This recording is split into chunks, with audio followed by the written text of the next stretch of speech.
நண்பர்களே, வணக்கம். நண்பர்களே, நான் சொல்றேன்.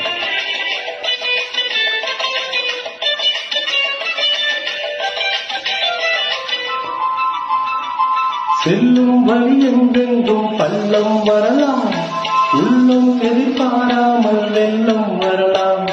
நேர்மை அது மாறாமல், தர்மம் அதை மீறாமல், நாடும் நடைபோடுங்கள் ஞானம் பெறலாம். செல்லும் வழி எங்கெங்கும் பள்ளம் வரலாம், உள்ளம் எதிர்பாராமல் வெள்ளம் வரலாம். நேர்மை அது மாறாமல், தர்மம் அதை மீறாமல், நாடும் நடைபோடுங்கள் ஞானம் பெறலாம். சத்திய